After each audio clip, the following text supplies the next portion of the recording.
Defence aspirant आज के video में हम बात करेंगे आर्मी सीआरपीएफ यानी सेंट्रल रिजर्व पुलिस फोर्स जो एक पैरामिलिट्री फोर्सेस है और नर्सिंग असिस्टेंट एंड फार्मासिस्ट की वैकेंसी आता है। इनमें से 10th में आप नर्सिंग असिस्टेंट एंट्री कर सकते हो। कैसे एंट्री कर सकते हो वो मैं बताऊंगा।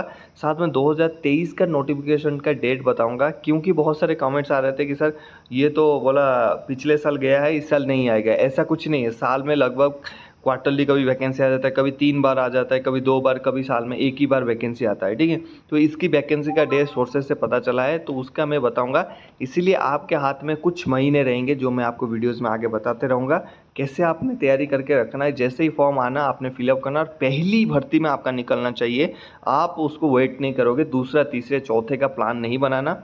पहली भर्ती में आपको निकलना चाहिए। जॉब स्ट्रक्चर, सैलरी सब कुछ बताऊंगा। ठीक है, अग्निवीर या परमानेंट, कोई अग्निवीर नहीं है भाई, परमानेंट है। इसकी जो रैंक स्ट्रक्चर है बहुत अच्छा है, सैलरी स्ट्रक्चर बहुत अच्छा है as compare to Indian army. इसके बारे में डिटेल में बात करेंगे, वीडियो में बने रहिए। अगर आप चैनल में नया है, लगता है ये चैनल यूज़फुल है, तो आप सब्सक्राइब कर सकते हैं और नोटिफिकेशन बेल को ऑन करके रखना, ताकि जैसे ही कुछ दूसरा इसके अपडेट्स मिले तुरंत आपके पास पहुंचे, आप लेट ना हो। ठीक है, बाकी हमारा एक टेलीग्राम चैनल है ऑफिशियल, आर्मी साल ऑफिशियल, कहीं भी ढूंढोगे मिल जाएगा। 900 से 950 स्टूडेंट रजिस्ट्रेशन कर चुके हैं फ्री में, आप भी कर लीजिए। 1000 के बाद ये बंद हो जाएगा। चलिए वीडियो शुरू करते हैं। तो इसको ध्यान से समझते हैं। CRPF, SI, ASI, SC constable recruitment 2023 से ये जो नर्सिंग आपका मेडिकल सेक्टर में है, डिफरेंट पोस्ट का दोस्तों डिफरेंट रैंक मिलता है। ठीक है, उस हिसाब से आपका डिफरेंट सैलरी होता है, डिफरेंट स्टाटस होता है, डिफरेंट इज्जत होता है, डिफरेंट रेस्पेक्ट मिलता है आपको। ठीक है, तो इसको हम ध्यान से समझेंगे। अगर आपकी पोस्ट का वैकेंसी है 789 पोस्ट, यानी कि मान लीजिए लगभग ये 800 पोस्ट के आसपास आपकी वैकेंसी आएगी। ये अप्रोक्सीमेट है, लेकिन वी आर एक्सपेक्टिंग कि 1200 के आसपास पोस्ट आपकी निकलेगा, 1200। ठीक है, और ये निकलेगा दिसंबर की लास्ट एंडिंग में निकलेगा, बिल्कुल एंडिंग में निकलेगा ये दिसंबर के लास्ट में। तो अभी किस लिए मैं वीडियो बना रहा हूँ, अभी इसलिए वीडियो बना रहा हूँ ताकि अभी से अगर आप इसकी सिलेबस लेके तैयारी करते हो धीरे धीरे धीरे धीरे, साथ में कोई भी एग्जाम आएगा ना, उसमें भी ये आपकी ये सिलेबस काम देगा। ऐसे तो नहीं है कि आपकी पढ़ाई वेस्ट जाता है। सिलेबस लगभग लगभग 95% सबकी सेम रहता है। ठीक है, तो इस हिसाब से अगर उसके बीच में भी कोई आया तो उसके आप फ़ायदा उठा सकते हो, इसलिए मैं आपको एडवांस ये बता रहा हूँ। ठीक है, चलिए आगे बढ़ते हैं। आपको समझा देता हूँ आपको किस में कितने पैसे मिलेंगे, क्या फैसिलिटी मिलेगा। जो पोस्ट रहेगा इंस्पेक्टर का, अगर ग्रुप बी में आएगा, sub inspector group B, assistant sub inspector group C, constable group C और हेड कांस्टेबल ग्रुप सी। ठीक है, टाइप ऑफ पोस्ट बता दिया। यह आ गया आपकी पैरामेडिकल का फॉलोइंग पोस्ट। ठीक है, जो इंस्पेक्टर का है डाइटिशियन। ठीक है, और जो ध्यान देता है आपकी बॉडी वेट के हिसाब से क्या क्या जवानों को खाना चाहिए। जैसे आपको देखा हो ना, फौज में बहुत सारे राशन आता है, तो डिसाइड करते हैं वो डाइटिशियन डिसाइड करते हैं कि क्या क्या जाना चाहिए, क्या क्या नहीं जाना चाहिए। उनकी सिग्नेचर की बहुत मायने रखता है। यहाँ पर उसको जो मिलेगा 3 स्टार रैंक मिलेगा दोस्तों इंस्पेक्टर की। इसकी एजुकेशन क्वालिफिकेशन हम नीचे देखेंगे। उसके बाद सब इंस्पेक्टर, स्टाफ नर्स, ये दोनों के लिए है, लड़की और लड़का के लिए। कोई ये नहीं सोचना कि ओनली फॉर मेल है, no, this is only for female, not only for female but also for male. ठीक है, तो फीमेल के लिए काफ़ी बहुत अच्छा मौका है इसमें भर्ती होने के लिए। और सीआरपीएफ आपको पता है एक बहुत अच्छा सर्विस है। सब इंस्पेक्टर के पास स्टाफ नर्स है, 175 के पोस्ट के आसपास रहेगा। आपकी रेडियोग्राफर का 8 post, assistant sub inspector pharmacist जिसके बारे में आप आते हो वीडियो देखने के लिए, तो 84 के आसपास लगभग पोस्ट रहेगा, जिनमें से 50 पोस्ट बॉयज़ के लिए रहेगा, बाकी गर्ल्स के लिए रहेगा। ठीक है, उसके बाद assistant sub inspector dental technician, assistant sub inspector laboratory technician, assistant sub inspector ECG. ठीक है, उसके बाद head constable physiotherapy, nursing assistant medic. ठीक है, नर्सिंग असिस्टेंट में अगर जाओगे आपको हेड कांस्टेबल यानी हवलदार की रैंक मिलेगा एज पर फौजी के हिसाब से। 88 पोस्ट आपको मिलेगा। हेड कांस्टेबल एएनएम मिडवाइफ आपको 3 पोस्ट मिलेगा। उसके बाद डायलिस टेक्नीशियन जो आपको मिलेगा वो हेड कांस्टेबल में 8 post. Head constable X-ray assistant में 84 post. Head constable laboratory assistant में एलटी में 5 पोस्ट। उसके बाद ये सारे ट्रेड्समैन भी उसके साथ वैकेंसी आएगा। ठीक है, यहाँ पर एक रेडियोग्राफर भी है। ठीक है, चलो नीचे देखते हैं इनकी क्या क्वालिफिकेशन हमारे को चाहिए। एज लिमिट थोड़ा बात कर लेते हैं। ये बोला है dietitian below 30 years, relaxation government served up to 45 age पर instruction order issued by central government. ठीक है, तो यहाँ पर ये बोल रहा है कि 30 ईयर्स आपका बिलो, उससे नीचे होना चाहिए, उससे ऊपर नहीं होना चाहिए। Same sub inspector staff nurse का आपका यहाँ पर 30 साल से आपका नीचे होना चाहिए। और ये जो गवर्नमेंट सर्विस है, अगर कोई रिमोस्ट होना चाहते हैं उसके लिए 5 इयर्स का एक्सपेंशन इन्होंने दिया है। इसका कोई मतलब नहीं, हमने ज़्यादा अंदर घुसना नहीं है। सब इंस्पेक्टर रेडियोग्राफर यहाँ पर 30 साल से आपके नीचे होना चाहिए, 18 से लेकर 30 साल। असिस्टेंट सब इंस्पेक्टर फार्मासिस्ट अगर देना चाहते हो तो 20 से लेके 25 साल आपका उम्र होना चाहिए, उससे ऊपर नहीं होना चाहिए। Assistant sub inspector, physiotherapist, dental technician, laboratory technician, ECG technician आपका 20 से लेकर 25 आपका होना चाहिए। हेड कांस्टेबल अगर आप देना चाहते हो, nursing assistant, physiotherapy assistant, nursing assistant, veterinary भी होता है, ठीक है। ANM, midwife, lab technician, dialysis technician, veterinary, radiographer 18 से लेके 25 साल तक दे सकते हो। आर्मी में कितना 21 साल है, यहाँ 25 साल है। उसके साथ हेड कांस्टेबल का रैंक भी है, ठीक है। उसके बाद head constable, junior X-ray assistant, laboratory assistant, electrician, ये आपकी एबव 20 होना चाहिए और बिलो 25 होना चाहिए, ठीक है, समझ गए। चलो नेक्स्ट बात करते हैं, इनकी क्वालिफिकेशन देखते हैं। अगर आपको डाइटिशियन बनना है तो करना क्या पड़ेगा। BSc in home science, home economics with nutrition as a subject of equivalent from a recognised university. मतलब ये है कि आपकी एक बीएससी इन होम साइंस होना चाहिए और डिप्लोमा इन डाइटिशियन, डाइटिक्स जो इंस्टीट्यूशन होना चाहिए, ज़रूरी है, ठीक है। अगर आप स्टाफ नर्स के लिए अप्लाई कर रहे हो, देखो नर्सिंग अलग है, स्टाफ नर्स अलग है। नर्सिंग असिस्टेंट, स्टाफ नर्स का काम एक ही है, लेकिन जो रैंक है अलग अलग है। अगर आप उस लेवल पे जाना चाहते हैं तो आपको staff nurse is better, SI rank मिलेगा, 2 स्टार रैंक मिलेगा, क्या चाहिए और, ठीक है। तो यहाँ पर 12th पास होना चाहिए, pass in half year diploma course in general nursing और मिडवाइफरी फ्रॉम ए, मतलब आपका जो जनरल नर्सिंग का कोर्स है हाफ ईयर्स का, पास द 3.5 ईयर्स का, ये आपकी कंप्लीट होना चाहिए आपके पास एक रजिस्टर काउंसिल के द्वारा, स्टेट नेशनल काउंसिल के द्वारा। अगर ये है, आप स्टाफ नर्स में अप्लाई करना, नर्सिंग असिस्टेंट नहीं करना दोस्तों, ठीक है। रेडियोग्राफर में आप इंटरमीडिएट और 10+2 साइंस होना चाहिए आपकी, और डिप्लोमा सर्टिफिकेट आपका रेडियो डायग्नोसिस में होना चाहिए, ठीक है। एएसआई फार्मासिस्ट यहाँ पर देखते हैं 12th और equivalent of A recognised 12th किसी में भी पास कर सकते हो। 2 इयर्स का आपका डिप्लोमा या 4 इयर्स का आपका बी फार्म होना चाहिए, और रजिस्टर होना चाहिए फार्मेसी एक्ट 1948, हर जगह यही बोलता है कि PCI, pharma council of India के द्वारा आप रजिस्टर होना चाहिए। एएसआई फिजियोथेरापिस्ट इंटरमीडिएट 10+2 आपका होना चाहिए। Bachelor in therapist of 3 years diploma in physiotherapist आपका यह होना चाहिए, या फिर बैचलर इन थेरापिस्ट, आपके दोनों में से अगर कोई भी है ना चल जाएगा, ठीक है। यह रैंक क्या मिलेगा भाई, एएसआई मिलेगा, यानी assistant sub inspector 1 star rank मिलेगा, जिसको फौज में बोलते हैं जेसीओ। एएसआई डेंटल टेक्नीशियन, यहाँ पर matriculation with science as subject equivalent और 2 years in dental hygienist course recognised by dental council of India. समझ गए, डेंटल का 2 साल का कोर्स होना चाहिए और 10th पास आप होना चाहिए। एलटी के लिए क्या है, 10th पास आपका होना चाहिए, और एलटी में आपका 2 साल डिप्लोमा होना चाहिए मेनली, ठीक है। इसको ज़्यादा पढ़ने की कोई ज़रूरत नहीं है, ठीक है। उसके बाद ईसीजी में सेम आपकी मैट्रिकुलेशन विद साइंस सब्जेक्ट होना चाहिए, मैट्रिकुलेशन साइंस रहता ही है। उसके बाद electrocardiographic technology from an institute, ये आपके सर्टिफिकेट होना जरूरी है। उसके बाद एसी फिजियोथेरापिस्ट असिस्टेंट या फिर नर्सिंग असिस्टेंट आप अप्लाई कर रहे हो तो 12th क्लास और इक्विवेलेंट विद बोर्ड और यूनिवर्सिटी 12th आप पास होना चाहिए। 2 इयर्स का आपका डिप्लोमा कोर्स होना चाहिए physiotherapy from a recognised university. Desirable 1 year experience in the field from a recognised hospital institute. अगर आप नर्सिंग असिस्टेंट के लिए अप्लाई कर रहे हो, आपका ये होना चाहिए, उसके साथ साथ 1 साल का आपका एक्सपीरियंस होना चाहिए नर्सिंग का, ठीक है।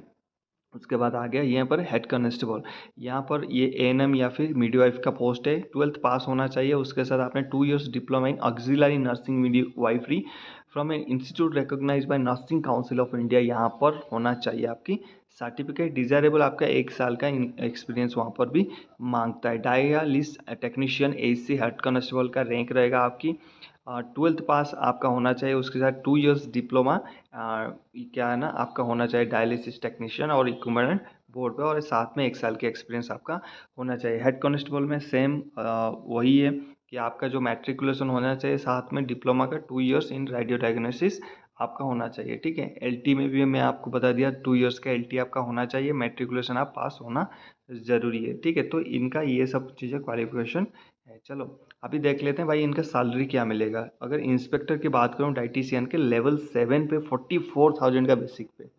मान लीजिए एक लेफ्टिनेंट को मिलता है, फौज में अफसर बनता है 56,000 का बेसिक पे, उसकी सैलरी जाता है 1,20,000। तो अगर आप ये डाइटिशियन वाला एग्जाम क्रैक करते हो तो आपकी स्टार्टिंग सैलरी 80,000 के आसपास जाएगा, ठीक है। इससे ज़्यादा जाएगा, इससे कम नहीं जाएगा। नेक्स्ट, ठीक है। नेक्स्ट अगर सब इंस्पेक्टर आप स्टाफ नर्स या फिर रेडियोग्राफर में जाते हो तो 35,000 का बेसिक पे आपको मिलेगा, और 1,12,000 का हाईएस्ट पे आपको मिलेगा इस रैंक में, ठीक है। ये आपके आगे भी बढ़ जाएगा, लेकिन यहाँ पर जो आपको मिलेगा कितना रुपया मिलेगा, क्या बोलते हैं, इसका जो रैंक आपको मिलेगा, टोटल स्टार्टिंग पेमेंट कम से कम आपको 65,000 मिलेगा। ठीक है, कितना मिलेगा, 65,000। ठीक है। Assistant sub inspector, pharmacist, physiotherapist, dental technician, lab technician and ECG technician, ये आपकी लेवल 5 में 29,200 से लेकर 92,300। ठीक है, तो यहाँ पर आपकी स्टार्टिंग सैलरी 55,000 के आसपास आपको मिलेगा अगर फार्मासिस्ट में आप भर्ती हो जाते हो। ठीक है, देखो फार्मासिस्ट ज़्यादा सैलरी स्टाफ नर्स को मिले। बाद क्या हो गया, आपकी हेड कांस्टेबल वाला पोस्ट आ गया लेवल 4 में 25,500 से लेकर 81,100 का आपका पे रहेगा। तो यहाँ पर आप मान सकते हैं आपकी जो स्टार्टिंग सैलरी 45,000 के आसपास जाएगा। और यहाँ पर भी सेम आपका वेटरनरी लैब टेक्नीशियन रेडियोग्राफर के लिए भी 45,000 के आसपास आपकी स्टार्टिंग सैलरी होगा। जबकि आप अगर फौज में भर्ती होते हैं नर्स में तो आपकी कितनी सैलरी होता है स्टार्टिंग, 35,000, फार्मासिस्ट में 35,000। यहाँ पर क्या हो रहा है, फार्मासिस्ट की 55,000, स्टाफ नर्स की 60 ऊपर से 65,000। ठीक है, देख लो डिफरेंस कितना, रैंक कितना अच्छा है। ठीक है, तो ये सारे देखो क्या बोलते हैं, वहाँ पर सिलेक्शन प्रोसेस भी सेम रहता है, यहाँ पर भी सेम रहता है, लेकिन वहाँ पर अगर ज़्यादा फैसिलिटी आपको सीआरपीएफ में इज्जत के साथ मिल रहा है तो आई विल प्रीफर कि सीआरपीएफ में जाना चाहिए। लेकिन एक बिग डिफरेंस मार खा जाता है कि इसमें पेंशन नहीं है 20 साल के बाद, वहाँ पर पेंशन मिलेगा। ठीक है, चलो स्टेज 1 आपका टेस्ट नेम बता दें। स्टेज 1 फिजिकल स्टैंडर्ड टेस्ट होगा और फिजिकल एफिशिएंसी टेस्ट होगा। दूसरे में स्टेज में आपका रिटिन टेस्ट किया जाएगा। ठीक है, उसके बाद ट्रेड टेस्ट, कल समझाया था ट्रेड टेस्ट क्या होता है, अभी नहीं समझाऊंगा आपको। ठीक है, उसके बाद स्क्रीनिंग ऑफ डॉक्यूमेंट्स, ठीक है, मेडिकल एग्जामिनेशन। उसके बाद ये सब होने के बाद you are waiting for merit list. Merit list wait करेंगे, फर्स्ट क्लास आपके हाथ में अगर मेहनत किया होगा तो हाथ में आ जाएगा कॉल लेटर, और बिल्कुल 3 स्टार 2 स्टार्स के साथ एज ए नर्स निकलोगे। ठीक है, चाहे वो लड़की हो लड़का हो। सोचो मतलब वो लाइफ सोचो कि कितनी इज्जत आपको मिलेगा उस टाइम। ठीक है, चलो यहाँ पर ये एप्लीकेशन फ़ीस दिया है। अगर आप ग्रुप बी पोस्ट के लिए अप्लाई कर रहे हो 200 रुपये आपको देना पड़ेगा, सी के लिए 100 रुपया, और as a SC ST female candidate के लिए नो फीस। अगर लड़कियाँ हैं तो आपके लिए कोई फ़ीस नहीं भाई, आप तो आप ही हो, तो हम क्या कर सकते हैं। ठीक है, हम तो मतलब बॉयज़ वाले पार्ट, मतलब कोई हमारे को ना कोई ये होता है, ना कोई इज्जत देता है, ना कोई पूछता है भाई। ठीक है भाई, हम तो मजबूर है। और यहाँ पर क्या है, ये सब डेट मैंने बता दिया आपको, दिसंबर लास्ट में वैकेंसी आएगा। तो यहाँ पर जब भी वैकेंसी आएगा तब मैं आपको डाल दूंगा वो वैकेंसी, आप देख लेना। तब तक आपने चैनल को सब्सक्राइब नहीं किया तो करना पड़ेगा, उसके साथ बेल आइकन को प्रेस कर देना, नोटिफिकेशन ऑन करके रखना, जैसे ही आया तुरंत डालूंगा। और मैं ये आशा करूँगा कि आपको एडवांस इसलिए बता रहा हूँ ताकि जो पहली बार वैकेंसी में आपके निकल जाए, दूसरी बार रहे ही मत। ठीक है, यहाँ पर हाइट कैटेगरी देख लेते हैं। अगर आप शेड्यूल्ड ट्राइब्स वगैरह है, मेल अगर है तो 170 आपका मिनिमम हाइट चाहिए, फीमेल के लिए 157। ST कैंडिडेट है तो 162 बॉयज़ में, 150 आपके गर्ल्स में चाहिए। ठीक है, उसके साथ चेस्ट में अगर देखें तो यहाँ पर शेड्यूल्ड ट्राइब्स के लिए 76 से 81, और हिल एरिया के लिए 78 से 83। ठीक है, और गर्ल्स के लिए ये ज़रूरत नहीं होता है। Weight proportional to height and age for paramedical standards, जो आपको वीडियो आज मैंने लिंक शेयर किया था टेलीग्राम में, वो देख लेना। आपकी फिजिकल एफिशिएंसी स्ट्रक्चर थोड़ा बात कर लेते हैं।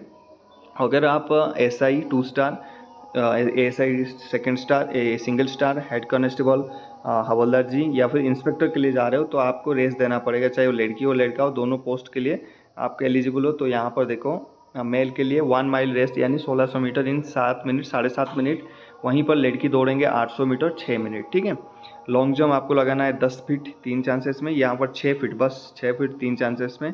यहाँ पर 3 फीट आपको हाई जंप, और यहाँ पर 2.5 फीट आपको हाई जंप 3 चांसेस में मिलेगा। अगर आप मेल कैंडिडेट आप कांस्टेबल पोस्ट के लिए अप्लाई कर रहे हो, जो कांस्टेबल की पोस्ट था वहाँ पर आपको 1600 मीटर में मिलेगा 10 मिनट।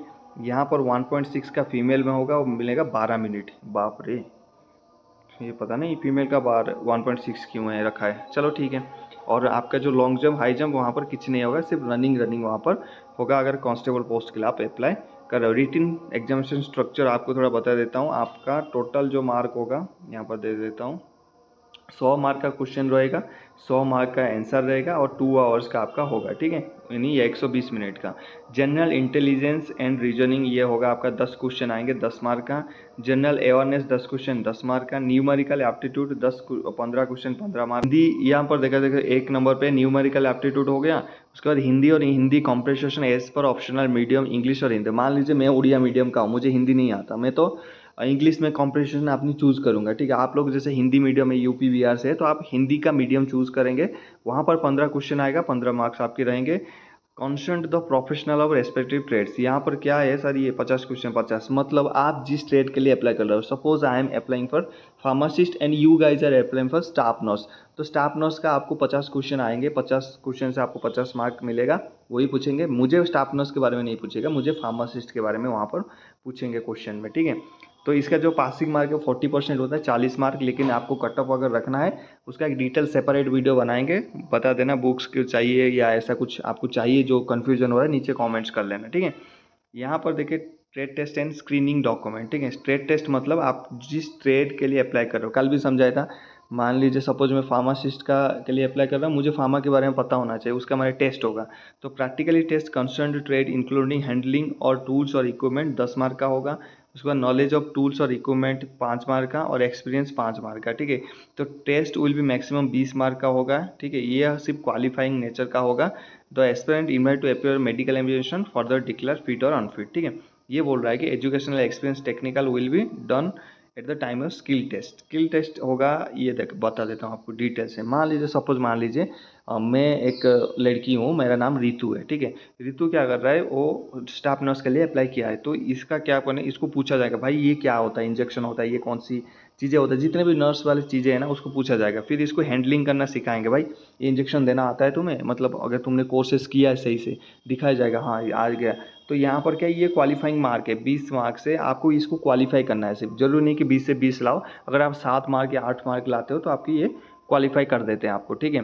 एक्सपीरियंस के हिसाब से आपको 5 मार्क यहीं मिल जाता है, ठीक है। अगर 5 मार्क आपको एक्सपीरियंस से मिल गया ऑटोमेटिक, और ये 15 से आप 5-6 ले ही आए, तो 10 मार्क आराम से, 50% मार्क आराम से आपकी फर्दर आप कहाँ चले जाओगे, मेडिकल एग्जामिनेशन के लिए चले जाओगे। पहले क्या आपने रनिंग किया, फिर आपका सब मेजरमेंट हुआ, हाइट वगैरह मेजरमेंट हुआ, फिर आपको टेस्ट दिलवाया, फिर आपको जो ट्रेड टेस्ट का 50 मार्क वो होगा। उसके बाद आपको स्किल टेस्ट करवाया, स्किल टेस्ट करने के बाद आपको फर्दर क्या है, आपकी जो डॉक्यूमेंट वेरिफिकेशन हुआ होने के बाद आपको मेडिकल एग्जामिनेशन के लिए भेज दिया। भेजने के बाद आप वेट करेंगे आपकी कटअप्स आने की, मेरिट लिस्ट आने की। उसके बाद आप फर्स्ट क्लास जाएंगे ट्रेनिंग सेंटर और हमें करेंगे कमेंट कि सर हम हो गए सिलेक्ट, ठीक है। तो पहले ये एडवांस वीडियो बनाने का मतलब व्यूज़ नहीं है। बहुत सारे लोग ऐसे मतलब कमेंट्स करते हैं सर व्यूज़ के लिए आप बना रहे हो, या फिर सर ये इसका वैकेंसी नहीं आएगा। तो मैं उनको बताना चाहूँगा ज़्यादा ज्ञानी बनने की ज़रूरत नहीं है, किसका वैकेंसी कब आएगा हमें पता रहता है, ठीक है। तो इसीलिए आपको पहले ही अलर्ट कर रहा हूँ, क्योंकि आपकी तैयारी इतना अच्छा होना चाहिए। As a subscriber, as a student, as a my family members, I want that you put fucking 100% of your effort in this examination. आप पहले से ही इसमें फोकस करके रखिए, प्रैक्टिस करके रखिए। जिस दिन एप्लीकेशन निकला आपको 1 से 1.5 महीने का टाइम मिलेगा, उसमें और दुगनी मेहनत करेंगे और पहली बार में इसको निकाल के सीधा सीआरपीएफ सेंटर में पहुंच जाएंगे, ठीक है। दूसरी बार, तीसरी बार, चौथी बार का कोई झंझट नहीं रखना। लाइफ एक बार बढ़िया से सेट करो, मजे करो, लाइफ में ऐश करो, ठीक है, अपनी गर्लफ्रेंड और बॉयफ्रेंड के साथ। मिलते हैं नेक्स्ट टॉपिक में, कॉमेंट्स करना। जय हिंद, हैप्पी यूनिफॉर्म।